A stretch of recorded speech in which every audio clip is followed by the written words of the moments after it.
आपको 3 बार मिला है फिल्म फेयर अवार्ड, लेकिन जब पहली बार आपको जब मिला तो आपके पिताजी ने एक स्टेटमेंट दी थी कि मुझे 30 साल लग गए, मुझे नहीं मिला अवार्ड, लेकिन मेरे बेटे ने 3 साल में कमा लिया। आज भी जब मुझसे लोग पूछते हैं कि आपको Guinness book of world record मिला, आपको ये मिला वो मिला, मैं उनको बोलता हूँ मेरी जिंदगी का सबसे बड़ा सम्मान वो है जो पहला फिल्म फेयर मैंने अपने पिता के हाथों से लिया, द सीक्रेट बुक का और डॉक्यूमेंट्री का। उसमें एक इंसिडेंट है कि एक आदमी के पांव कई हिस्सों में कट जाते हैं। अब वो बहुत खतरनाक पॉजिटिव थिंकर आदमी, वो बोलता है doctor you tell me only one thing, आपने अपना काम पूरी शिद्दत से किया है ना? बोले हाँ। बोले बस now you forget. Wheel chair पकड़ता भैया, धीरे धीरे धीरे धीरे खड़ा होता है और निकल जाता है। पीछे कमेंट्री आती है, medicine works 30%, his positive thoughts work 70%। जो काम आदमी दिल से करता है ना, उसी में वो कुछ अचीव कर पाता है। हमसे जो कहा गया डू योर कर्मा। क्या आपने कभी अकेलापन या डिप्रेशन का महसूस किया? बिल्कुल बेटा, 1-2 बार नहीं, बहुत बार। मगर हमने दूसरी दुनिया देखी ही नहीं थी। हम उसी एक कुएं के मेढक की तरह उसी में घूम रहे थे। तो इस पीढ़ी को 2 चीजें बहुत जरूरी, एक तो पेशेंस। कुछ भी हासिल करने का पहला फार्मूला है पेशेंस, दूसरा फार्मूला है हार्ड वर्क। जैसे अभिमन्यु ने चक्रव्यूह तोड़ने का जो रास्ता अपनी माँ की कोख में चुन लिया था बेटा, तो 7 दरवाजे तोड़ गया वो, एक में फंस गया क्योंकि वो नहीं सुन पाया। तो यही है, ये कोख में है जो बनती है ना चीजें, इनके साथ जुड़ना भी बहुत जरूरी है, जो बच्चे आजकल बिल्कुल डिसलाइक करते हैं। और यही उनकी अनसक्सेस, डिप्रेशन में जाने का सबसे बड़ा रीजन यही है, क्योंकि वो रूटेड नहीं है।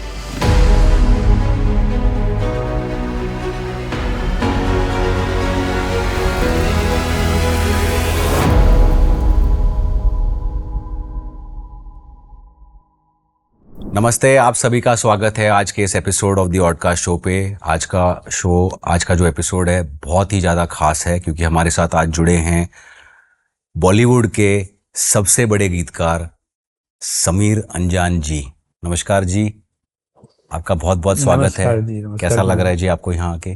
बहुत अच्छा लगा, और एक नई दुनिया देखने के लिए मिली है। तो आप लोगों को एक तो बहुत बधाई देता हूँ, और जो कुछ मैंने आपके पॉडकास्ट के बारे में, आर्टकास्ट के बारे में जाना, तो मुझे लगा कि सचमुच कुछ आर्टकास्ट है तो यहाँ जाना ज़रूरी है।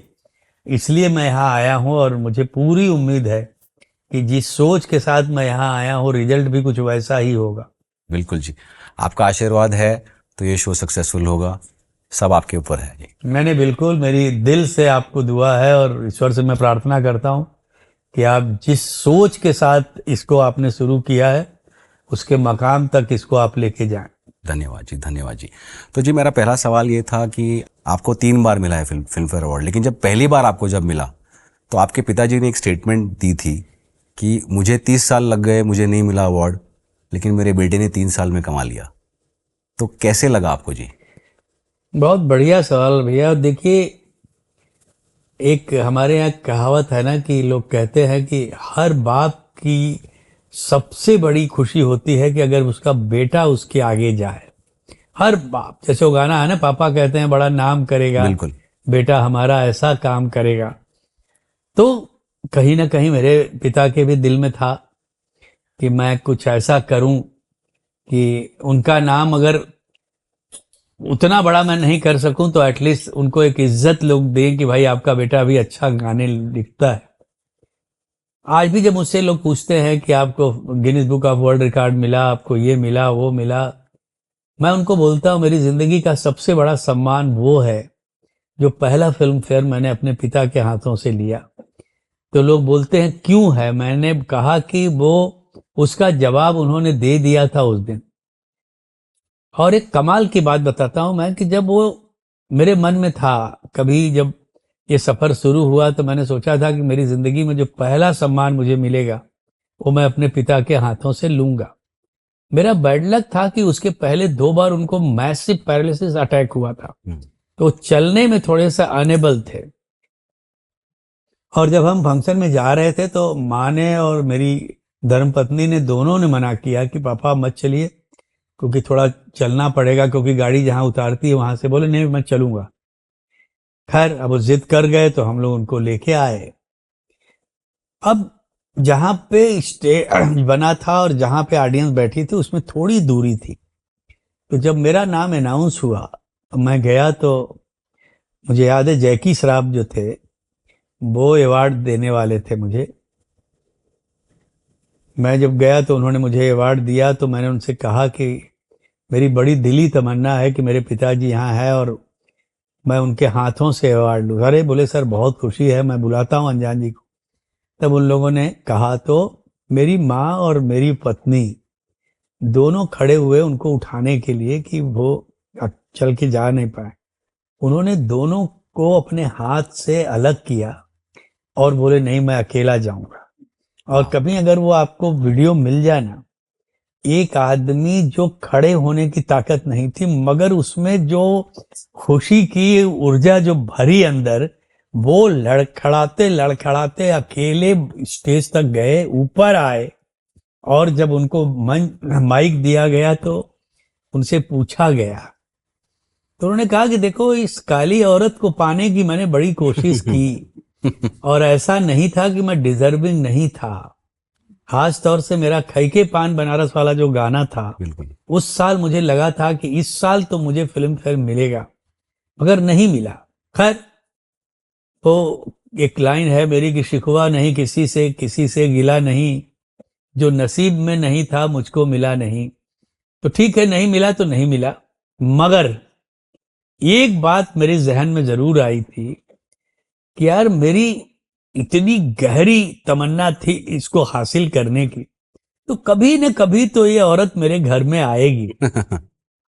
और मैं आपको बताऊं कि ये अवार्ड समीर का नहीं है, ये मेरी दूसरी यात्रा की शुरुआत है। और मैं आपको इस मंच से बोल के जाता हूं कि मेरी जिंदगी में जो जो नहीं मिला है मुझे, मेरा बेटा मुझे लाके देगा। वो मंजर मैं आज भी देखता हूं तो मेरी आंख भर आती है और मुझे इतना प्राउड फील होता है भैया कि लगा कि यार मैंने असली खुशी मेरे बाप को दे दी। पैसा शोहरत उन्होंने बहुत कमाया, बहुत बड़ा नाम था उनका, और वो जो लिख के गए उसके कहीं आसपास भी मैं नहीं लिखता हूं, मगर एक चीज मैंने उनको जरूर दे दी, जो उनकी एक आखिरी तमन्ना थी कि यार कभी तो फिल्म फेयर मेरे घर में भी आए, वो मैंने उनको ला के दिया। तो कहीं ना कहीं ये जो चीज है ना भैया, जीवन में आपको कोई कोई ऐसा मोमेंट आता है ना जो आपकी सारी जिंदगी की खुशी के ऊपर हावी होता है। तो वो जो मोमेंट था ना, मेरा पहला फिल्म फेयर का अवार्ड का जो मंजर था ना, वो मैं कभी जिंदगी में भूल नहीं सकता। बहुत सुंदर द वे आपने जैसे समझाया, हम लोग को बताया पूरे डिटेल में, बहुत ही सुंदर। लेकिन जी मैं थोड़ा सा उसके पीछे जाऊंगा। आपकी जब शुरुआत हुई थी तो पहले आप बैंकर थे और 2 दिन में आपने वो काम छोड़ के आप इसमें आ गए। तो क्या था आपके मन में कि मैं बैंकिंग छोड़ दूं? भैया एक बड़ी अच्छी बात, बड़ा अच्छा सवाल आपने किया। आप भी देखना, ये बच्चा आपका अभी बहुत यंग है, ये भी जब कभी बड़ा अचीवर बनेगा, बड़ा नाम करेगा, तो ये भी मेरी ये बात याद रखेगा। वो जो मैं अभी आपको बोल रहा था ना, डेस्टिनी होना, क्या होना है क्या नहीं होना है, ये चीजें तय होती हैं, हमको पता नहीं होती। हम उन चीजों से बड़े अननोन रहते हैं। आपको जो बनाना होता है ना, एक तो होता है, एक दिशा आप निर्धारित करते हैं। जैसे इस बच्चे की एक दिशा आपने निर्धारित की कि अमेरिका जाएगा, पढ़ेगा, कोई अच्छी नौकरी करेगा या बिजनेस करेगा। ये आप द्वारा निर्देशित बताया हुआ एक रास्ता जिधर वो चल रहा है। एक रास्ता जो उसको पता नहीं है, जो वो बना रहा है उसके लिए। और जब वो वहां पहुंचेगा और पीछे मुड़ के जब अपना सर्वे करेगा कि ये मैं सचमुच यहां पहुंचा कैसे, तब उसको जब जो जवाब मैं अब देने जाने जा रहा हूं, तब इसको मिलेगा कि यार मैं तो कॉमर्स पढ़ रहा था, मैंने एमकॉम किया बनारस यूनिवर्सिटी से, मैं तो बैंक में नौकरी करने चला गया, मैंने नौकरी क्यों छोड़ी, वहां से छोड़ के मैं गीतकार कैसे बन गया। मगर अब जब सोचता हूं तो मुझे पता चला कि नहीं नहीं नहीं नहीं नहीं नहीं, नहीं। ये मैंने जो सोचा था तो यही सोचा था कि मैं एमकॉम करके कहीं नौकरी कर लूंगा या सीए बन जाऊंगा या बिजनेसमैन बन जाऊंगा, मगर वो कुछ और सोच रहा था मेरे बारे में। और जब उसने देखा कि यार ये यहां तक पहुंच गया, अब ये अपना रास्ता नहीं छोड़ रहा है, इसको मुझे मेरे रास्ते पे लाना है। 1 घंटे का डिसीजन था भैया। और 1980 में बैंक की सर्विस मिलना मतलब आप बहुत समझिए बड़ी बात इतना है। बड़ा अचीवमेंट था। और मेरी पूरी फैमिली मेरे काम के ऊपर निर्भर थी, क्योंकि पिताजी स्ट्रगल कर रहे थे। वो एक डिसीजन सडन मेरे मन में आया, मेरे अंतर मन से। इसीलिए मैं आज भी मैं बोलता हूं कि हमेशा जिंदगी में कभी दिमाग की मत सुनना, हमेशा दिल की सुनना। जो काम आदमी दिल से करता है ना, उसी में वो कुछ अचीव कर पाता है। कई बार हालात और मजबूरी ऐसी आदमी की हो जाती है कि बेचारा दिल की पसंद के अलावा उसको कुछ काम करना पड़ता है, क्योंकि उसकी बेबसी ऐसी है कि उसके पास कोई रास्ता बच के निकलने का नहीं। और वो जिंदगी भर उस काम को कोसता रहता है, अपने आप को गाली देता रहता है कि यार कौन सी जिंदगी में आके फंस गया साला। मगर जो दिल की सुनने वाले हैं, वो सारे आर्ट्स को फेस करते हैं और वो छोड़ देते हैं। मेरे दिल ने कहा कि समीर, ये तेरा मंजिल मकसूद नहीं है, ये तेरी मंजिल नहीं है, तू इधर मत जा, तेरा रास्ता मैंने कहीं और बनाया है, निकल यहां से। बस मैं गया था बैंक बैलेंस चेक करने के लिए, और उस पे बैठ के मैं रिकग्नाइजेशन रिजाइन करने का लेटर लिख रहा था। और मैं दे के चला आया, और माँ इतना मुझे डांटी कि तू ये क्या कर गया। मैंने बोला माँ, तेरे दिल ने जो कहा मैं कर गया, अब मुझे तू केवल 500 रुपए दे दे, मैं केवल काशी एक्सप्रेस का टिकट निकाल के मैं इस शहर छोड़ दूं। मैं सीधा वहां से निकला, और मुझे आज तक वो तारीख याद है। 5 को मैं बनारस से निकला था, और 6 अप्रैल 1980 को मैं मुंबई की सरजमीन पे पहुंच चुका था। और उसके बाद जो लड़ाई 10 साल मैंने लड़ी है, और कई बार मैं रोया हूं, भूखा सोया हूं। एक टाइम मैं खाता था केवल, मैंने जर्नलिज्म किया, मैंने ट्यूशंस किया, मैंने क्या क्या नहीं किया। मगर ये जो आग लगी थी ना कि नहीं मुझे गीतकार बनना है, और दिल बार बार यही कहता था कि तू एक दिन सक्सेसफुल गीतकार बनेगा, तो मेरी बात मान। और उसी की आवाज सुनते सुनते सुनते आज मैं आपके बीच पहुंच गया हूं। तो वो नौकरी छोड़ने के पीछे एक ही कारण था, वो मेरे दिल की आवाज थी। जिसको, और मैं हर बच्चे को यही बोलता हूं, हर आदमी को यही बोलता हूं, अपने बच्चों को भी मैंने कभी वो जो करना चाहे, मैंने बोला बेटा मेरी तरफ से कभी कोई बंदिश नहीं है, मगर अगर बड़े सपने देखोगे तो बड़ी मेहनत के लिए तैयार रहना, ये सोच लो। और आज बच्चे सब अपनी अपनी दुनिया में बहुत खुश है, हर बच्चा अपनी दुनिया में सेटल्ड है। तो ये एक चीज, ये मेरा अपना फार्मूला रहा है। और जब मैं बाकी लोगों से भी बात करता हूँ, बड़े बड़े लोगों से जब मैं बात करता हूँ, चाहे वो अमिताभ बच्चन हो कि मुकेश अंबानी हो, तमाम लोग, सबकी बायोग्राफी जो है ना, और सबकी जो जर्नी है ना कहीं इतनी तालमेल खाती है ना। और सबका मंत्रा वही है, हमारी सक्सेस का मंत्रा 2 ही है, Karma, your hard work and your positive thought. Positive thought मतलब वही, आप दिल की सुनो और वही करो जो आपके दिल को पसंद है। उसमें आपको तकलीफ भी होती है ना, तो आपको पता नहीं चलता, क्योंकि आपकी पसंद का काम कर रहे हो ना। नापसंद के काम में आराम भी हो मगर आपको तकलीफ होती है, क्योंकि सारा काम आपको पसंद नहीं मगर करना पड़ रहा है। तो ये 2 चीजें समझनी बहुत जरूरी हैं, और वही लोग जिंदगी में आगे बढ़े जो दुनिया से हट के, भीड़ से कट के, उन्होंने जो अपना रास्ता अपने दिल की आवाज को उसको सुन के किया, वही आज अचीवर हैं, चाहे आप किसी का भी नाम ले लो। जी जी, एक मेरा सवाल था जी, जैसे आपने कहा कि आप जब बम्बई आए और उसके बाद आपने बहुत स्ट्रगल किया, और एक कहावत है जी, जो बहुत बड़े बड़े आर्टिस्ट हैं, दिग्गज हैं, खिलाड़ी भी हैं, एथलीट्स वगैरह, वो हमेशा बोलते हैं कि क्रिएटिविटी कम्स फ्रॉम सफरिंग।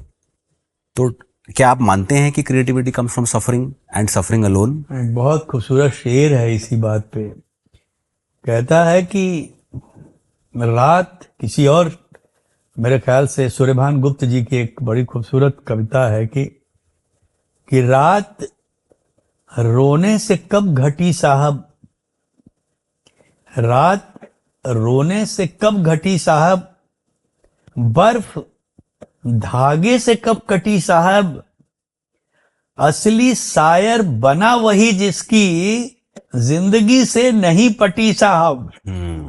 जो जिंदगी के साथ लड़ता रहा ना, जो आर्ट को फेस करता रहा, जो खिलाफत जितनी हुई उतना मजबूत हुआ, वही बना बड़ा। वो शायर बने कि बिजनेसमैन बने या साइंटिस्ट बने या जो बना, वही बना जो आर्ट को फेस किया, जिसने उसके सामने जितनी आंधियां आई, जितने तूफान आए, उन सबको सरपास जो करता रहा ना, वही बड़ा बना। तो शायरों को के नसीब में गम लिखा ही है, और जितना ज्यादा गम जिसने झेला वो उतना बड़ा शायर बना।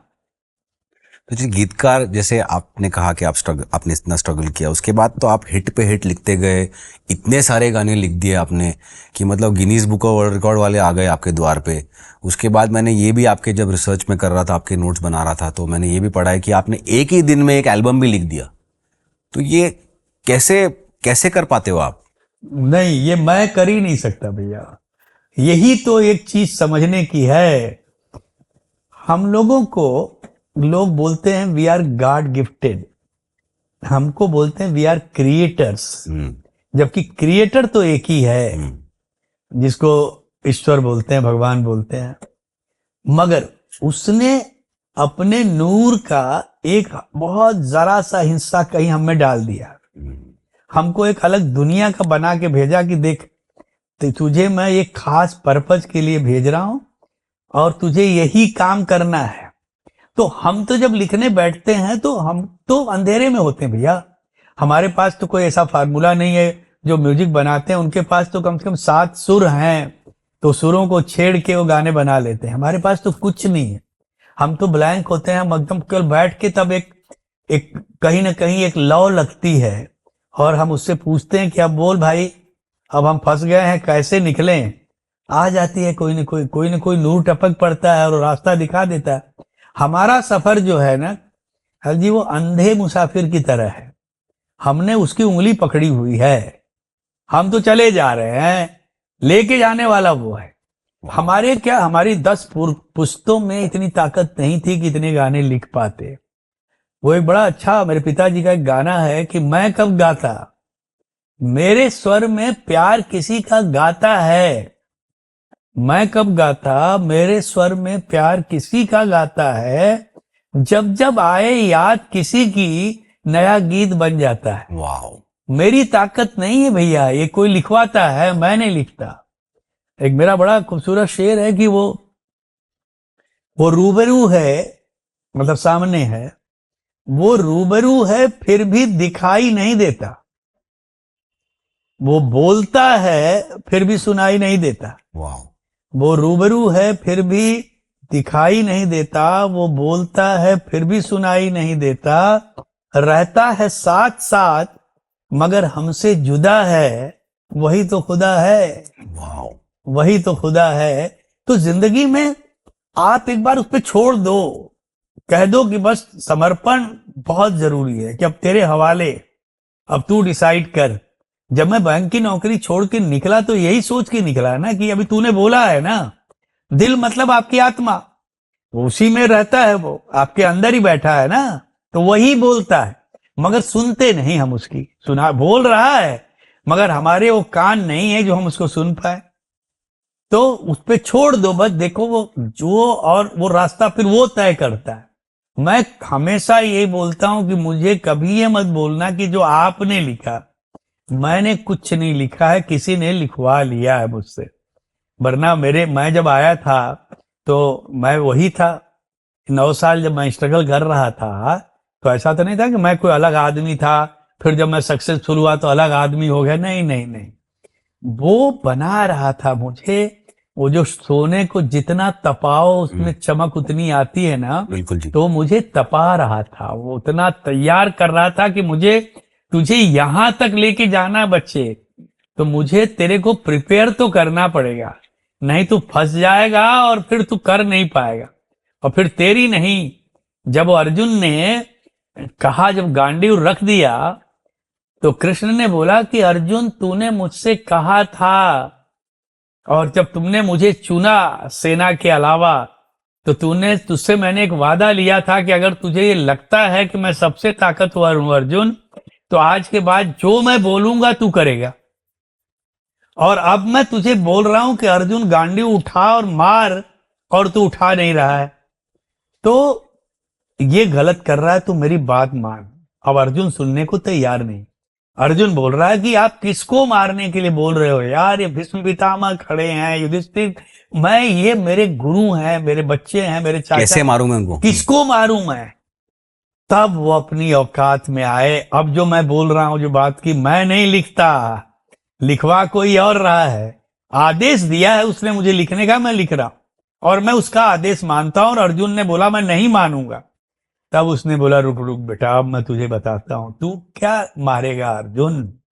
तेरी ताकत है कि मेरी ताकत है कि मैं इतने गाने लिखूंगा? तेरी ताकत है, तू एक भीष्म पितामह का बाण तुम पांचों भाइयों को 1 सेकंड में खत्म कर देगा, तुम्हारा कहीं अता पता भी नहीं चलेगा। बिल्कुल जी। मगर अर्जुन, मैं तेरा सारथी हूं। अब मैं तुझे बताता हूं और वो मैं श्लोक सुनाता हूं जो मैंने इंसान के हाथ में केवल एक हथियार दिया है। और ये गीता का पहला श्लोक सुन, कर्मणे वाधिकारस्ते मां फलेषु कदाचनम, कि मैंने इंसान के हाथ में केवल कर्म का हथियार दिया है। इसीलिए कहते हैं कि कर्म किए जा फल की इच्छा मत रखे इंसान, जैसे कर्म करेगा वैसे फल देगा भगवान। वो बैठा हुआ है, देने वाला वो है, मगर तुझे कर्म करने के लिए बनाया है और मैंने तुझे पैदा किया है इनको मारने के लिए। मारेगा तू, मगर अब तेरा विश्वास हिला है ना, तब उन्होंने वो विराट रूप लिया और जो दिखाया कि ये तो मर चुके हैं, ये ऑलरेडी दे आर डेड। अब तुझे केवल इसका माध्यम मुझे बनाना है। और ये बोलना था कि उठाया गांडी और मारना शुरू किया। तो मेरे कहने का मतलब ये है कि करता तो वही है, हमारा काम केवल उसके आदेश का पालन करना है। तो मैंने केवल उसके आदेश का पालन किया, उसने जो लिखवाया मैं लिख गया भाई। वाह, आपकी बातों से तो ऐसा लग रहा है कि जैसे हमने इस शो का निर्माण किया, ये भी भगवान ही करवा रहे हैं सब। बिल्कुल करवा रहे, हमारा हाथ पकड़ के करवा रहे हैं। जिंदगी में कभी ये सोच आया नहीं? बिल्कुल जी। ये नाम कैसे आया, बच्चा कैसे आया, आपकी जिंदगी में जो हाथ से गुजरे, कैसे क्यों गुजरे, तो यही तो मैं उसको बोल रहा हूं कि ये इन्हीं चीजों को अगर तू पॉजिटिव सोचने लगेगा ना, तब तुझे लगेगा कि यार अगर मम्मी नहीं गई होती तो शायद हम ये करते नहीं। बिल्कुल। और ये पॉडकास्ट पता नहीं वो कहां तक लेके जाने वाली है, क्या इसका होगा, कुछ भी हो सकता है। Nothing is impossible in life. जी, बिल्कुल। तो वही मैं हमेशा बोलता हूं कि किसी भी चीज को अगर बहुत ज्यादा दुख है तो आप इसको तुरंत उसको पॉजिटिव लो कि अब बहुत बड़ा कोई सुख आने वाला है। आप देखो, एक और इस पे मैं आपको बताता हूं, वो जो मैं आपको बात कर रहा था द सीक्रेट बुक का और डॉक्यूमेंट्री का, उसमें एक इंसिडेंट है कि एक आदमी के पांव कई हिस्सों में कट जाते हैं। मिस्टर जॉन करके कोई है, आता है, डॉक्टर उसको देखते हैं, बोलते हैं देखो मिस्टर जॉन, हम आपके लेग को ज्वाइन तो कर देंगे, मगर वी आर 100% श्योर कि आप अपने पांव पे चल नहीं पाएंगे। अब वो बहुत खतरनाक पॉजिटिव थिंकर आदमी बोलता है doctor, you do your job, I will do my job, and I can assure you कि आपके हॉस्पिटल से मैं अपने पांव से चल के ही जाऊंगा। बोलते हैं इसको एक्सीडेंट हुआ, दिमाग इसका ठीक नहीं, पागल है। बोलते बट आप वो डेट इस पेपर पे लिख दो कि कितने साल महीने लगेंगे मुझे यहां से जाने के लिए, और उसके नीचे मैं भी लिखूंगा यही। और पेपर मंगवाता है, लिखता है, दिन हो रहा, आ गया, जुड़ गया, पांव हो गया। डॉक्टर बोलते हैं look mister John, you look your x-ray, इसमें दिख रहा है कि अगर आप खड़े होने की कोशिश करोगे तो ये फिर ब्रेक हो सकते हैं और फिर हमारी कोई गारंटी नहीं है। वो बोलता है doctor you tell me only one thing, आपने अपना काम पूरी शिद्दत से किया है ना? बोले हाँ। बोले बस now you forget. Wheel chair पकड़ता भैया, धीरे धीरे धीरे धीरे खड़ा होता है और निकल जाता है। पीछे कमेंट्री आती है, medicine works 30%, his positive thoughts work 70%, that is the result why he is going. ये चीज जो मैं कह रहा हूं ना, ये मैंने अपनी जिंदगी में आजमाया है। हो सकता है जो आपने ड्रीम किया है 1 साल लग जाए, 2 साल लग जाए, 10 साल लग जाए, मगर ये पक्का है कि वो आपको मिलके ही रहेगा। ऐसा आज तक मेरी जिंदगी में हुआ नहीं कि एक चीज, कई चीजें ऐसी रही हैं कि मुझे 40 साल लगे हैं, मगर जब फाइनली मैंने अचीव किया तो वही चीज मिली जो मैंने ड्रीम किया था। तो वही जो, और रामायण में वही तो मैं बोल रहा हूं, तब लिखा था तुलसीदास ने कि जाकी रही भावना जैसी हरि मूरत देखी थी तैसी। आपने जो सोचा वही हुआ आपके साथ। नेगेटिव सोचोगे तो नेगेटिव होगा। बिल्कुल जी, बिल्कुल। अभी आप नेगेटिव सोचना शुरू करो, आपका पूरा परिवार डिप्रेशन में चला जाएगा। ये सब साला ये क्या हो रहा है, क्यों हो रहा है? नहीं नहीं नहीं नहीं, कुछ गलत नहीं हो रहा है। ये जो हो रहा है ये आपके बस की बात नहीं है, ये लिखा हुआ है। जो होना है वो भी आपके बस की बात नहीं, मगर आपको किस लिए भेजा गया है, आपको वो जो बोल रहा है अपने काम में लगे रहो। उसने आपको ये थॉट दिया, बच्चे को थॉट दिया कि अब पॉडकास्ट शुरू करो तुम, वही रास्ते दिखा रहा है। और देखना आप वो कहाँ कहाँ आपको लेके जाता है। आप आए, वही एक बहुत बड़ा सब वही साइन है। करवा रहा है भैया, हमारा तो आपसे कोई वास्ता ही नहीं था। एक तो अश्विनी जी का फोन आया, मैं आ गया, और मैं तो आया था यहाँ पे किसी और कार्यक्रम के बिल्कुल लिए। जी। मेरा यहाँ आना बिना सोचे समझे कि भाई चलो अभी लोग बेचारे इतनी मोहब्बत से बुला, तो ये तो आपने कभी सोचा नहीं था कि मैं आऊंगा, या मैंने बिल्कुल। कभी नहीं सोचा था कि मैं यहाँ आऊंगा, मगर आ गया ना। तो ये कौन करवा रहा है? ये कोई ताकत है जो ये सारे तार बुन रहा है, करवा रहा है। तो जी एक, मैं, बिकॉज ये फादर सन शो है, मैं एक सवाल और पूछूंगा आपसे which is related to father son. उसके बाद फिर सुवेद आपसे कुछ सवाल पूछेगा। मेरा ये जो सवाल है कि गीतकार जैसे आप इतने बड़े गीतकार बन गए, आपके पिताजी भी उसी लेवल पे थे। नॉर्मली इस पर्टिकुलर प्रोफेशन में फादर सन जो है, son following in the father's footstep, बहुत रेयर है। दूसरे प्रोफेशन में डॉक्टर का बेटा डॉक्टर बन गया, ये तो हम सुनते ही हैं, लेकिन गीतकार का बेटा, वो भी इतना सक्सेसफुल गीतकार का बेटा एक इतना सक्सेसफुल बन गया, ये हमने कभी सुना नहीं। तो इसमें कौन सी ताकत है जी? वही जिसपे अभी तक इतने घंटे से हम बात कर रहे हैं, वही ताकत है। वही करवाया है। हम तो भैया, आपने बोला कि हमारे खुद के पिता नहीं चाहते थे कि मैं गीतकार बनूं, मैं खुद नहीं चाहता था कि मैं गीतकार बनूं। वो तो आपको बैंकर बना रहे थे। बैंकर, मैं गया भी, बन भी गया, मगर नहीं, लिखा कहीं आना और था, उसको करवाना कहीं और था। उसको एक इतिहास लिखना था कि आज तक जो नहीं लिखा गया कि किसी गीतकार का बेटा सक्सेसफुल हो। ऐसा नहीं कि मैंने, शैलेंद्र के बेटे ने भी कोशिश की, वर्मा मलिक के बच्चे ने कोशिश की, सबके बच्चों ने कोशिश की, मगर नहीं, उनके साथ वो लिखा हुआ नहीं था। वो शौकिया ट्राई किए, नहीं हुआ, मगर मेरे साथ उसने प्लान किया था कि तू घबरा मत, तेरा पिता नहीं चाह रहा है ना, तो तेरे पिता को ही मैं बताऊंगा कि देखो तुम्हारी अनचाही चीज जो है ना, तुमको वो सब कुछ दे के जाएगी जो तुमने कभी ड्रीम भी नहीं किया था। तो ये सब पहले से लिखित है भैया। वो जो कहते हैं ना कि किस्मत का लिखा नहीं टाले मेरे भैया, तो ये लिखा हुआ है। इसीलिए हमको उन चीजों पर कभी ध्यान देना नहीं चाहिए। जो चीज, जो मैं बार बार आपको बोल रहा हूं ना कि हमसे जो कहा गया, डू योर कर्मा, तू अपना काम करना भाई, अपना दिमाग फालतू चीजों में मत लगा। अपना दिमाग लगाएगा तो उसका रिजल्ट गलत होगा, क्योंकि वो लगाने का काम मेरा है, वो मैं उसको सही दिशा में ले जा रहा हूं। मैं जो बोल रहा हूं उस फुट स्टेप को तुम केवल फॉलो कर, बस। उससे ज्यादा अगर तू लगाएगा ना तो फिर, क्योंकि वो तेरा काम नहीं है। बिल्कुल। मैं बैठा हूं ना, आज मम्मी है, ये तुम्हारी गार्जियन है ना, ये जो बोल रहे हैं तू करना, अभी लगा उनसे बहस करने, बिना मतलब की बात पे बहस कर रहा है। अरे भाई, वो लेडी पूरी जिंदगी देख चुकी है, वो जो एक बात बोल रही है उसको समझ भाई। नहीं, हर चीज पे आर्गुमेंट करोगे तो बेटा करो, फिर तो आर्गुमेंट का तो कोई रिजल्ट होता ही नहीं। आर्गुमेंट होता ही वहां है जहां पे कंफ्यूजन है, जहां पे दूसरे की अंडरस्टैंडिंग नहीं बनना, आर्गुमेंट तो हो ही नहीं। 1 सेकंड लगता है कन्विंस और बी कन्विंस होने में। अगर उसकी बात समझ में आ गई तो वेल एंड गुड, नहीं समझ में आई, चल बेटा तू ही बादशाह, निकल भाई रास्ते से आगे बढ़। तो सर, आपने आपकी बचपन की बहुत मुश्किलें की बातें की, तो उसमें आप बताइए कि आपने कभी अकेलापन या डिप्रेशन का महसूस किया? बिल्कुल बेटा, 1-2 बार नहीं, बहुत बार। क्योंकि एक तो जो जिंदगी हमने जी है, बहुत मैं अगर कहूँ कि बहुत लोअर मिडिल क्लास फैमिली से हम लोग बिलोंग करते थे, और हमने असली गांव देखा है, वो जिंदगियां देखी हैं। हमने लालटेन की रोशनी में पढ़ाई की है, जहां प्रॉपर रोशनी भी नहीं थी। और वो सारी तकलीफों से गुजर के और वहाँ की ज़िंदगी जीने के बाद फिर वहाँ कई बार ऐसा लगता था कि जिस तरह की एजुकेशन हमने ली है, हम्म। मेरे ख्याल से तुम पैदा होने के पहले उससे ज़्यादा जान गए थे। एजुकेशन की तो बात छोड़ दो, हमने जिस तरह की पढ़ाई की है बेटा। मगर ठीक है, वो उस वक्त वो चीज़ें तकलीफ तो दी, मगर हमने दूसरी दुनिया देखी ही नहीं थी। हम उसी एक कुएं के मेढक की तरह उसी में घूम रहे थे, तो हमको वो तकलीफें बाद में महसूस हुई।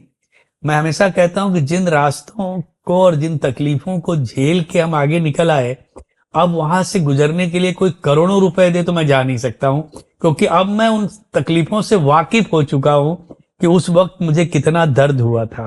तो भाई कई बार ऐसे मौके आए जब कई बार लगने लगा था कि यार कुछ नहीं हो सकता जिंदगी में, बहुत मुश्किल है। जब मैं एक कदम से अगले कदम की तरफ जब बढ़ा था और जब मैंने रोशनी देखी सामने, तो मुझे लगा कि यार मैं कितने गहरे अंधेरे में था। मैं तो अगर इससे नहीं निकलता तो मैं तो मर जाता इस अंधेरे में। मगर निकला बेटा, जब निकला तब थोड़ा वहां से फिर पॉजिटिव होना शुरू हुआ, फिर मैं और आगे कदम बढ़ाता गया। मगर बहुत बार ऐसे मोड़ आया कि मैं बहुत डिप्रेशन में भी गया। इवन मुंबई आने के बाद स्ट्रगल कर रहा था, तो कई बार मैं रातों को रोता था और खुद से सवाल करता था कि ये गलत डिसीजन मैंने कैसे ले लिया, इतनी बड़ी नौकरी मैंने क्यों छोड़ दी यार। वो रिग्रेट आ रहा था। रिग्रेट हो रहा था और लगे कि ये तो कुछ यहाँ होना ही नहीं है। जहां काम के लिए जाऊं केवल वादे वादे वादे, कोई काम दे ही नहीं। और मैंने बोला ये मैं हासिल कैसे करूंगा। और मैंने एक ऐसा रास्ता चुना है जिसमें अगर मैं इसमें सक्सेसफुल नहीं हुआ तो ना मैं इधर का रहा ना मैं उधर का रहा। फिर उम्र एक ऐसी उम्र तक आ गया था कि फिर नौकरी मिलती नहीं, ओवर एज हो गया मैं। जी। तो होता था, मगर वो जो मैंने कहा ना कि मेरे अंदर वो जो एक ताकत थी ना, और बार बार जो अंदर से आवाज आए ना कि नहीं तू घबरा मत, यू विल अचीव, एक दिन जरूर आएगा कि you will make your dream true. But उसी लड़ाई उसकी लड़ता रहा और यहां तक पहुंचा। तो आप जब मुंबई आए बैंक की नौकरी छोड़ के, और तब आपकी जब करियर में थोड़ी सी सफलता आने लगी, उसमें कितना वक्त लगा? 10 साल। I came Bombay 1980 and I become successful in 1990। 10 years लगे मुझे वो मंजिल हासिल करने में। और वो जो 10 साल गुजरे हैं ना, मेरी लाइफ के सबसे वर्स्ट पीरियड रहे हैं। क्योंकि एक तो मुंबई का जीवन तुमने तो कम जिया, तुम तो घर पुणे में रहे हो। वो जो झोपड़पट्टी में, चाल में, और वो टॉयलेट की लाइन में डब्बा लेके खड़ा रहना, और बस में भीड़ में जाना, और लोकल ट्रेन में घुसना। और हमने कभी जिंदगी में गरीबी जरूर थी, मगर कभी ऐसी गरीबी नहीं थी कि घर पे खाना नहीं है, नसीब होगा। मेरे ग्रैंडफादर बैंक में नौकरी करते थे और हम लोगों को 2 वक्त की ठीक ठाक चीजें मिल जाती थी, खाना अच्छा मिल जाता था। और जब यहाँ आया मैंने बोला यार ये तो बहुत अजीबो गरीब जिंदगी। ईस्ट क्या है, वेस्ट क्या है, कभी हमने सोचा ही नहीं। हमारा तो एक छोटा सा शहर था, हमको कभी बस का नंबर होते है कुछ मालूम ही नहीं था, लोकल ट्रेन होती है ये हमने कभी देखा ही नहीं था। तो मैं तो एकदम चकाचौंध हो गया कि मैं कौन सी दुनिया में आ गया। जैसे तुम पूना से जब तुम अमेरिका गए होगे तो झटका लगा होगा कि अरे पूना तो यार एक छोटा सा शहर है, ये तो दुनिया ही अलग है। मगर तुम लोगों को तो ईश्वर ने बड़ी, कम से कम एक अच्छी एजुकेशन, तुम्हारे तुम एक अच्छी फैमिली से बिलोंग करते थे, तो तुमको उतना तगड़ा झटका नहीं लगा था जितना हमको लगा, क्योंकि हम बड़ी गरीबी से आए थे ऊपर। तो हम तो कई बार इसलिए भी नर्वस हो जाते थे कि मैं इन चीजों को समझ पाऊंगा कि नहीं, मैं इनको फेस कर पाऊंगा कि नहीं, मेरी लाइफ का होगा क्या। और ये मैंने मिस्टेक किया है और इसका मुआवजा मुझे बहुत भारी पड़ेगा देना। मगर बार बार वो जरूर आवाज आए जब मैं कभी डिप्रेशन में जाऊं या मैं कभी रोऊं, तो अंदर से आए तो रो मत, मैं तुझे अभी तैयार कर रहा हूं, तू घबरा मत। और सोने को चमकीला बनाने के लिए उसको और जलाना पड़ता बेटा, तो अभी तेरे जलाने का वक्त मेरा चल रहा है।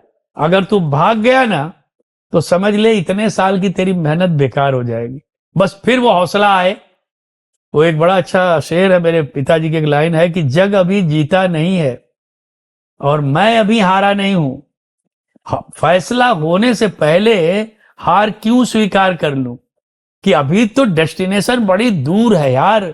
अगर सफर में मैं रुक गया ना तो पहुंचूंगा कैसे मैं, तो सफर तो जारी रखना पड़ेगा।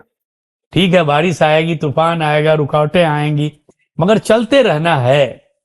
बस उसी उम्मीद से लड़ता रहा बेटा। तो और आपने एक जनरेशनल गैप की बहुत बात की, जी और आजकल 10 साल एक करियर को एक्सपेरिमेंट करने के लिए बहुत ज़्यादा टाइम हो जाता है, लोगों के पास जी इतना वक्त होता नहीं है। तो और ये जो डिप्रेशन और मेंटल हेल्थ का प्रॉब्लम है आजकल बहुत बड़ा प्रॉब्लम हो गया है। तो आप मेरे जनरेशन के लोगों को इस प्रॉब्लम के लिए क्या सलाह देंगे? बहुत बढ़िया सवाल किया बेटा, और मैं ये बहुत चिंता का विषय है, और मैं मेरे बच्चों को भी मैं बोलता हूँ, दो तीन चीजें आज तुम्हारी पीढ़ी में एक बहुत, दो तीन चीजें बहुत खराब है।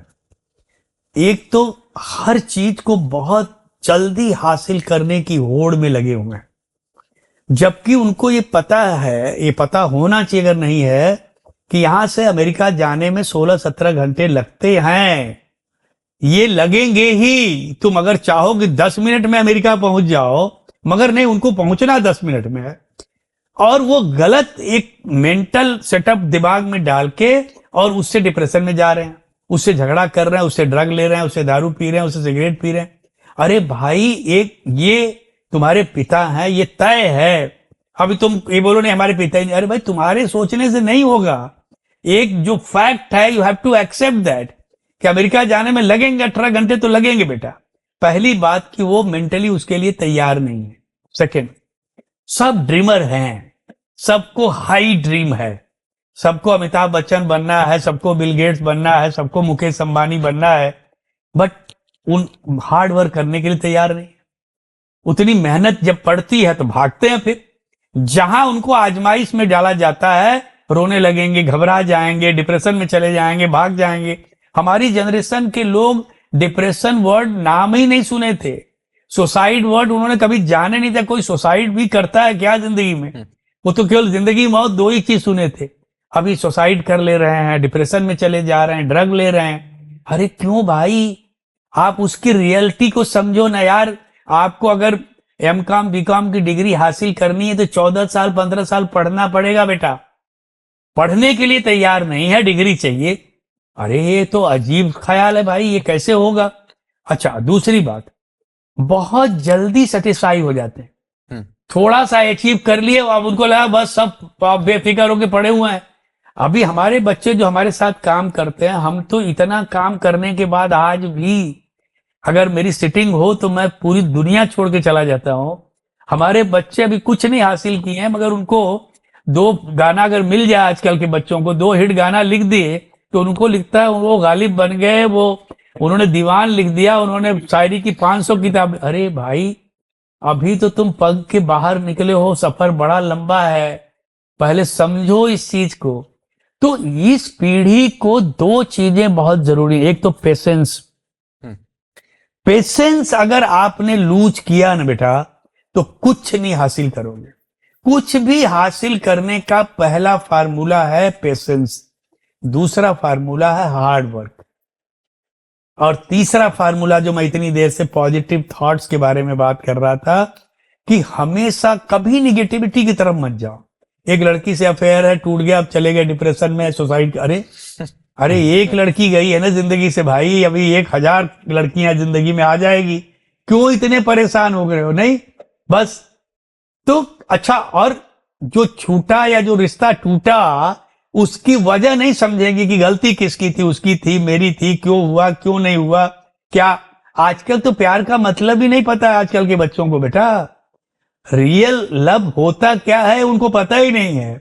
2 दिन मिले, बात किए, मैंने एक मुखड़ा लिखा है कि डोंट बी सीरियस मेरे यार, ये है सीसीडी का प्यार। यहाँ बैठो, बात करो, निकलो, आगे बढ़ो, अभी बहुत सीरियस प्यार तुमको पता ही नहीं है। मगर अब उसी में अरे काहे का डिप्रेशन? वो लड़की आई थी, उसकी जिंदगी का एक मकसद था, वो एक टारगेट पॉइंट पे तुमको लेना चाहती थी। आजकल की लड़कियों का 2 ही टारगेट होता है, या पैसा या कैरियर। दोनों में से अगर तुम एक दे सकते हो तो दे आर विथ यू, नहीं गेट आउट। तुम नहीं और सही, और नहीं और सही। अभी फेमिनिस्ट आ जाएंगे जी, आपने इतनी भारी हाँ? बात कह दी, सारे फेमिनिस्ट आ जाएंगे अभी चिल्लाते हुए। तो ये 2-3 चीजें जो है ना आज की पीढ़ी में बेटा ना, ये बहुत खराब है।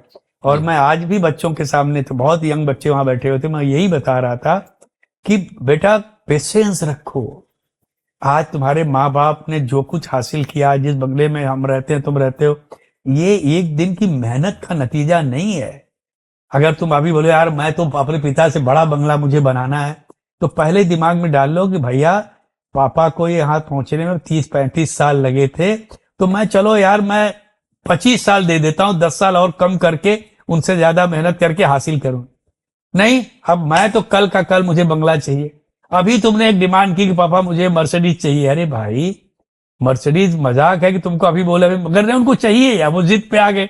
नहीं आओगे तो आर्गुमेंट करेंगे, झगड़ा करेंगे, ड्रग लेने लगेंगे मुझसे। ये सब चीजें जो है ना, ये सबसे किलिंग है बेटा। पॉजिटिव चीज ये है इनमें कि दे आर वेरी फोकस्ड। तुम्हारी जनरेशन में जो मुझे सबसे कमाल की खूबी लगती है कि अगर ये किसी चीज पे लग जाते हैं तो फिर इनमें वो ताकत है। हमको बड़ा टाइम लगता था। तुम लोग ब्लेस्ड हो कि तुम डिजिटल के दौर में हो और चीजें तुम्हारे फिंगर टिप पे आज की तारीख में सब कुछ है।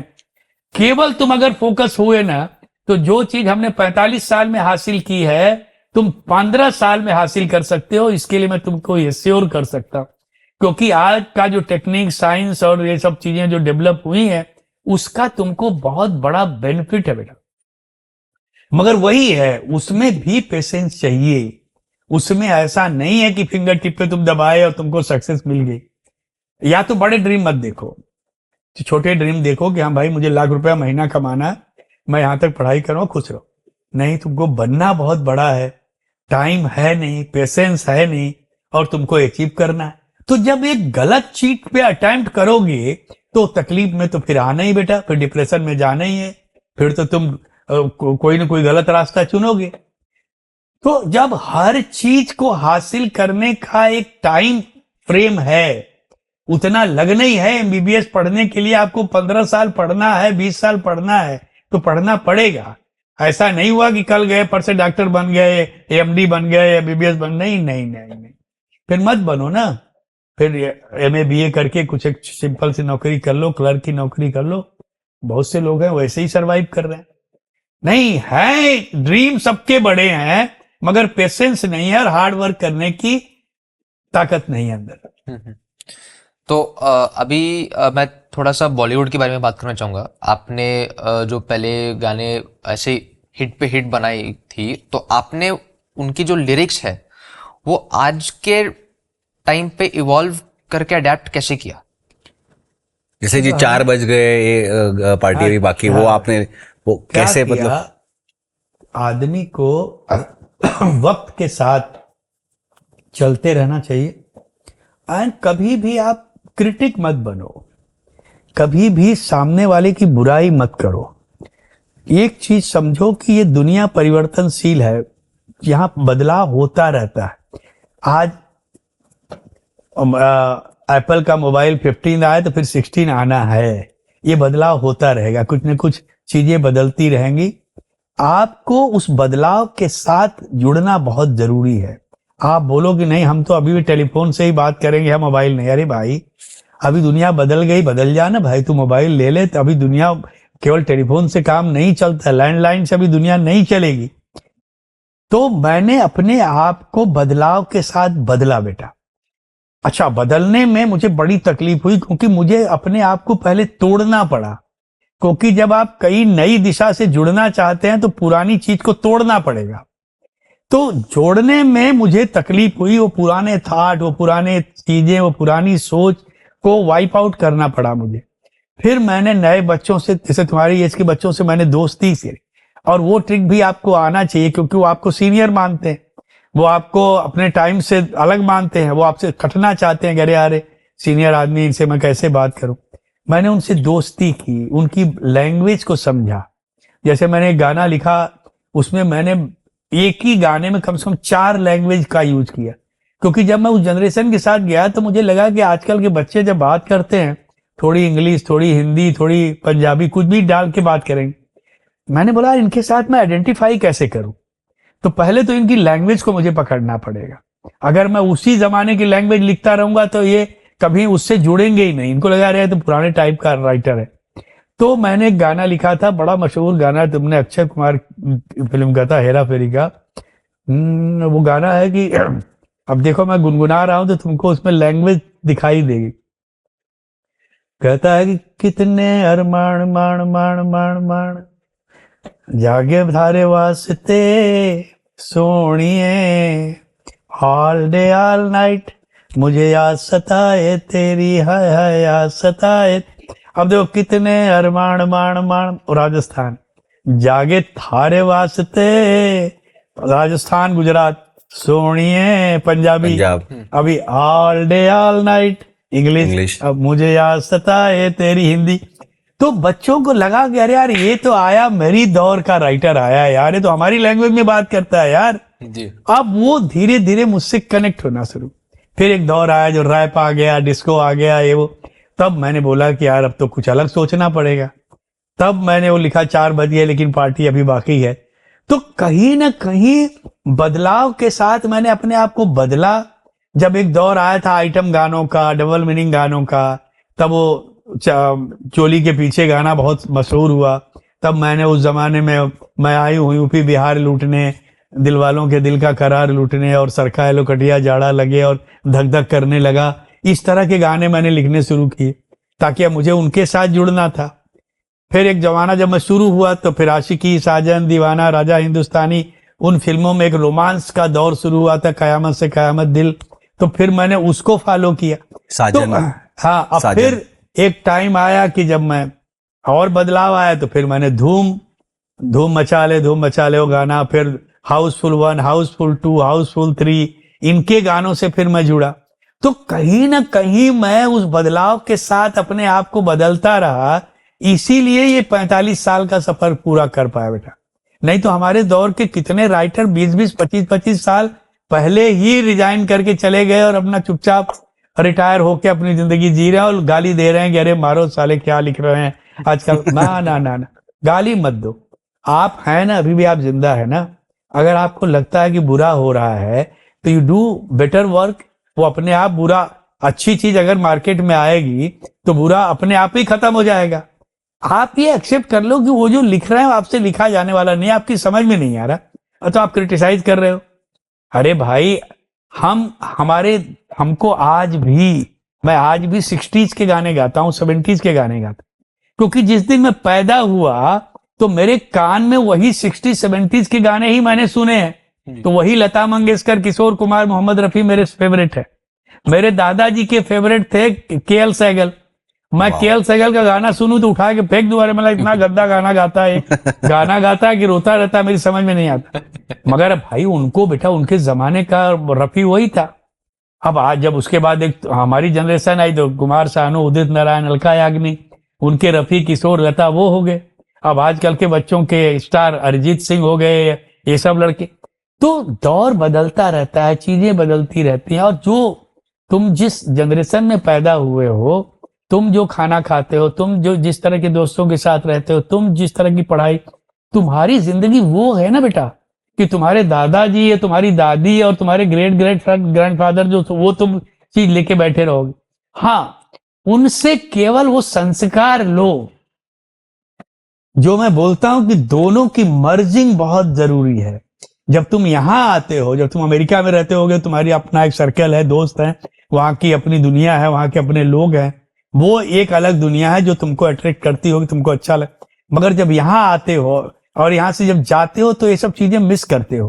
तो दादी के हाथ का खाना, वो अपना घर, वो बैठना, वो पूना का बड़ा पाव, पूना का खाना, ये सब। तो कहीं ना कहीं कोशिश ये करो कि इन दोनों जगहों में जो अच्छी चीजें हैं उनको ग्रैब कर लो, और देखो तुम्हारा ग्रो जब होगा तो तुम्हारे अंदर वो सारी चीजें होंगी जो एक अच्छे बच्चे में होनी चाहिए, जो एक वेल एजुकेटेड भी है, संस्कारी भी है, अचीवर भी है, वो सब होगा। मगर अगर एक जगह से तुम कटे ना तो एक बहुत बड़ी चीज मिस कर जाओगे, और यही बच्चे कर रहे हैं। वो उधर बेंड बहुत ज्यादा होने लगते हैं, क्योंकि वो चीजें उनको बहुत अट्रैक्ट करती हैं। और रात को लेट नाइट तक पार्टी करना, शराब पीना, क्योंकि उन चीजों में उनको मजा ज्यादा आता है। बशर्ते कि घर में आके डैडी मम्मी के साथ या दादी के साथ बात करना वो उनको पसंद नहीं। मगर वो ये भूल कर रहे हैं कि वो कितनी चीजें जो उनको उनसे मिलनी है। तुम्हें पॉडकास्ट में जो चीजें लोग आके बात करते हैं, एंड यू आर ब्लेस्ड कि तुम बैठते हो, सुनते हो, सवाल करते हो, इन चीजों का तुम्हारी जिंदगी पे इतना गहरा असर छोड़ जाएंगी। ये बातें जो तुम शायद आज बहुत उतनी गहराई से नहीं समझ पा रहे हो, जैसे जैसे तुम ग्रोन अप होगे ना, ये चीजें याद आएंगे और तुमको लगेगा यार अच्छा हुआ मैंने ये बात सुन ली थी। जैसे अभिमन्यु ने चक्रव्यूह तोड़ने का जो रास्ता अपनी माँ की कोख में चुन लिया था बेटा, तो 7 दरवाजे तोड़ गया, वो एक में फंस गया क्योंकि वो नहीं सुन पाया। तो यही है, ये कोख में है जो बनती है ना चीजें, इनके साथ जुड़ना भी बहुत जरूरी है, जो बच्चे आजकल बिल्कुल डिसलाइक करते हैं। और यही उनकी अनसक्सेस, डिप्रेशन में जाने का सबसे बड़ा रीजन यही है, क्योंकि वो रूटेड नहीं है, वो रूट से हट गए हैं। और जो पेड़ या जो डाली अपने जड़ से निकली ना बेटा, उसका टूटना और उसका बर्बाद होना निश्चित है। उसको दुनिया की कोई ताकत नहीं रोक सकती। आपने क्रिटिसिज्म की भी बहुत बात की बीच में, तो इस पे क्रिटिसिज्म, हाँ, तो उस पे मैं सोच रहा था कि अभी आपके जो टाइम के गाने हैं वो बहुत हमेबल है, ऐसे करके आप पूरा गाना गा सकते हैं, रिलेटेबल भी है। लेकिन आज के जो गाने हैं वो लोगों को पूरा गाना सुनने का मन तो करता तो है नहीं, क्योंकि वो तो सिर्फ जो 10 सेकंड आता है वो रील में वो, तो ऐसा क्यों है? वही है बेटा, पेशेंस नहीं है सुनने का। अब उनमें उनके पास चॉइसेज इतनी हो गई है ना, कि कहीं वक्त की रफ्तार इतनी तेज हो गई है और दुनिया में साउंड इतना हावी हो गया है कि ये जो लिरिकल वैल्यू है, जो लफ्ज जो हैं, शब्द गायब होते जा रहे हैं, साउंड उन पे हावी होता जा रहा है। जबकि डेप्थ जो है वो लफ्ज में है, शब्दों में है, वर्ड्स में है, मगर वो उसको दरकिनार कर रहे हैं। उस पे उनके पास अभी उनके पास मैकडी भी है, पिज्जा भी है, और चाइनीज भी है, इटालियन भी है, मुगलई, सब कुछ है। हमारे जमाने में तो घर के खाने के अलावा बाहर गए तो केवल आप भजिया पाव खा लिए, उससे ज्यादा कुछ है ही नहीं, पता ही नहीं। तो फिर हम वही रह गए। अच्छा, अब उनमें पेशेंस नहीं है गाना। अब हमारे जमाने में 11-11, 12-12 मिनट के गाने होते थे बेटा।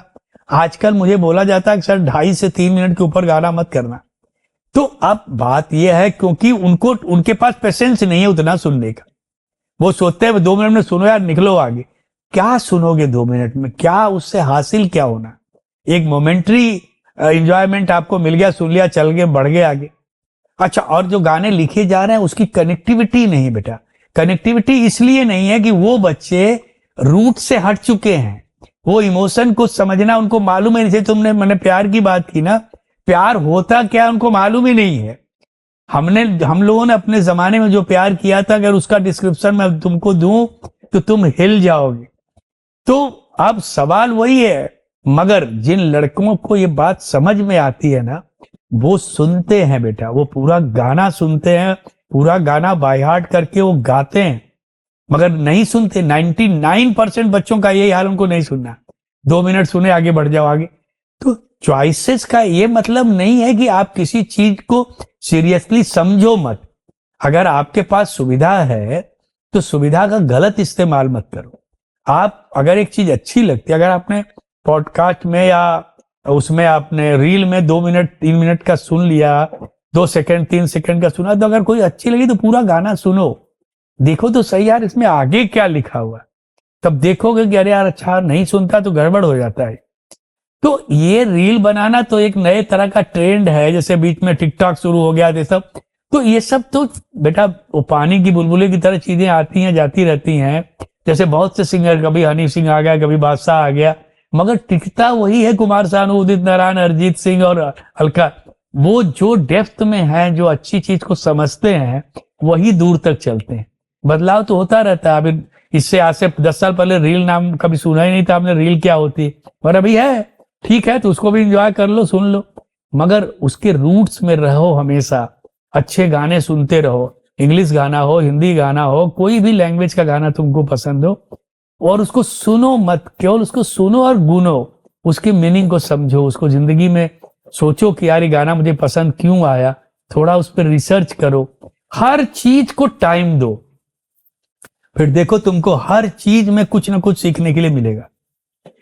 ये एक सवाल था मेरा, जैसे नीचे अपनी चर्चा कर रहे थे रिकॉर्डिंग के पहले, आपने कहा अबाउट फ्रेंडशिप, अबाउट रिलेशनशिप्स के बारे में बात कर रहे थे हम लोग, तो मैं तो हमेशा मानता हूँ कि as a father, as a पिता, कि मैं इसका बेस्ट फ्रेंड बनूं, मेरे बच्चों का बेस्ट फ्रेंड बनूं। इसके क्या बेनिफिट्स है? जैसे अपने नीचे बात कर रहे थे कि अगर एक फादर और सन एक बेस्ट फ्रेंड बन जाए तो क्या होता है? तो सबसे बड़ी बात तो होती है कि जनरेशन गैप खत्म हो जाता है, और ये बहुत बड़ी लड़ाई का कारण है आज जनरेशन गैप। किसी भी चीज का जो गैप होता है ना, वो आपको बहुत दर्द देता है, और इसीलिए बच्चे जब आपसे फ्रेंडली नहीं होते ना, तब उनके बिगड़ने के चांसेस बहुत होते हैं, तब वो हर चीज बात करने में डरते हैं। आज हमारे बच्चों का अगर कोई अफेयर है तो वो मुझसे आके सीधा बात करते हैं, मैं उनको बिल्कुल उन चीजों के बारे में डिटेल में समझाता हूँ, और मैं उन बच्चों से, अगर मेरे बेटे की कोई गर्लफ्रेंड है तो मैं उसको बुला के उसको बताता हूँ कि बेटा देखो ये है। और हमारे जमाने में तो हिम्मत थी कि बाप के सामने आप बोल पाए कि आपका कोई अफेयर है, तुरंत मार के निकाल दिए जाओगे घर में। हमारे फादर तो खैर फिर भी बेटा बहुत पढ़े लिखे थे और बहुत दूर की सोचते थे, उनसे तो मैं सारी वो बातें उनसे करता था जो उन्होंने अपने बाप के सामने कभी खड़े होने की ताकत नहीं। तो एक दौर था, एक संस्कार वैसा होता था, लोग वैसे जी गए।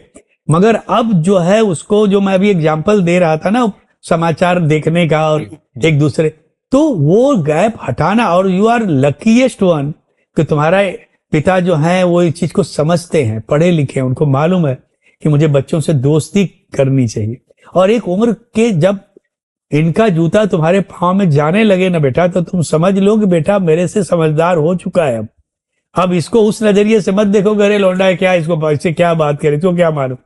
और कभी मत बोलो अरे बेटा तुम अब बच्चे हो, तुमको क्या बनाए। नहीं भाई, एक बच्चा कभी एक ऐसी बात बोल के चला जाता है कि आप पूरा दिन सोचते रहो कि क्या सवाल किया बच्चे ने यार। आज कुछ बच्चों ने मुझसे क्वेश्चनिंग की, आई वॉज शॉक्ड, अरे यार इतनी देर की डिस्कशन में इतनी गहराई में कैसे सोचने लगे, क्योंकि वो मेरी बात उनके दिल को लग रही थी सीधा जाके, और वो उनको रास्ते नजर आने लगे कि यार ये सर जो बोल रहे हैं यार, ये तो बड़ा कमाल का रास्ता है। सचमुच में हम लोग इधर से निकले तब तो हम हर आर्ट को सरपास कर जाएंगे। तो कहीं ना कहीं दोस्ती करने का ये बहुत बड़ा फायदा है भैया। और आपको, वरना क्या होता है, एक बीच की वो रेशमी दीवार ना कहीं रोकती रहती है, कुछ जो आप चाहते हैं नहीं कर पाते। तो जिंदगी में बेटा हमेशा बाप को, एक उम्र तक ठीक है बाप बेटे का, मगर एक उम्र के बाद बाप को दोस्त बना लो, उसमें दोनों के बड़े फायदे हैं, तुम्हारा भी और इनका भी। तो जी आपने इतने सारे गाने लिखे हैं, आप उसके कारण Guinness book of world record में भी पहुंच गए। उसके बाद जो है आपने एक ही दिन में एक एल्बम भी लिख दिया। हमारे ये फादर सन रिश्ते पे, या इस ऑडकास्ट जो एक फादर सन पॉडकास्ट है, इसके बारे में आप क्या कहेंगे जी? नहीं तो मुझे बहुत खुशी हो रही है कि बहुत कम फैमिली में मैं देखता हूँ कि बाप बेटे इतने करीब होते हैं और एक दूसरे से दोस्त की तरह बिहेव करते हैं। और वो इसलिए हो पाया है क्योंकि आपकी सोच में कुछ बहुत अच्छी बातें हैं, और आप बहुत एजुकेटेड लोग हैं, और आपकी फैमिली में जो संस्कार मिला है माँ बाप से, उसका एक प्रभाव रहा है। दूसरी बात यह है कि ये जो नाम आपने रखा है, इस नाम में एक बड़ी पॉजिटिविटी है। तो मैं ये दुआ करूंगा कि आप इस चीज को बहुत दूर तक ले जाएं। अभी तो आपका सफर शुरू हुआ है, और ऐसे ही लोगों को बुलाएं जिनसे आने वाली पीढ़ी को कोई मोटिवेशन मिले, क्योंकि ये हमारा भविष्य है, ये हमारा कल है। तो गलती हमसे क्या होती है कि हम अपनी ही पीढ़ी को पहले खराब करते हैं, फिर उनको ठीक करने में लग जाते हैं। हम इनको गलत रास्ते पे लेके चले जाते हैं। अभी गुरुकुल से हटा के हमने इनको कॉन्वेंट में डाला, और हम इनसे एक्सपेक्ट करें क्या घर में आके संस्कृत में बात करें, शुद्ध हिंदी में। अरे भाई कैसे बात करेंगे भाई? आपने इनको बोल दिया कि भैया तू बेटा है, तू हमसे दूर रह, मैं बाप हूं, मेरा अपनी दुनिया में अपनी दुनिया, तो रहो भाई अलग। फिर एक जगह आके क्यों लगने लगा कि हमको दोस्त होना चाहिए? तो ये जो डिस्टेंस हमने क्रिएट किया है, इसको दूर करने के लिए इस तरह के पॉडकास्ट होने बहुत जरूरी है, तो ये आप लोग बहुत अच्छा काम कर रहे हो, और मैं ये दिल से दुआ करता हूँ कि आप जो हैं इन चीजों को आगे लेके चलें। और इस घर में एक बड़ी पॉजिटिविटी है, और ये कहीं ना कहीं ब्लेस्ड हाउस है, तो यहाँ से जो बातें निकलेंगी उसका असर बहुत दूर तक पहुंचेगा। हो सकता है आने वाली पीढ़ी के लिए एक ये वो स्पॉट हो जाए कि लोग यहाँ बोलें कि यार कुछ अच्छा सुनना, और अगर समझना है तो आप ऑडकास्ट लगा के देखो, वहां पे कुछ तो सुनाई देगा अच्छा। ये हमारा ये सौभाग्य है कि आप आए आज और हमसे जुड़े, और इतनी अच्छी अच्छी सुंदर सुंदर बातें बताई आपने, हम लोग को इतना सीखने को मिला आपसे। और मेरी आपसे यही गुजारिश है जी, जब जब भी आप पुणे आए आप दर्शन दीजिए मैं हमें। जरूर, जब जब ये मुझे आपका ही कुछ घर है, अच्छी बात करनी होगी या कुछ नया करना होगा तो मैं खुद आपसे बोलूंगा हमें कि याद आज कीजिए चलो प्लीज। हम आज फिर एक, या कोई ऐसी शख्सियत मुझे मिली कि मुझे लगा कि नहीं यार इसको ऑडकास्ट में भेजना बहुत अच्छा लगेगा, तो I will refer their name to you. ठीक है जी, बहुत बहुत धन्यवाद जी, बहुत थैंक बहुत यू, धन्यवाद। Thank you. नमस्कार।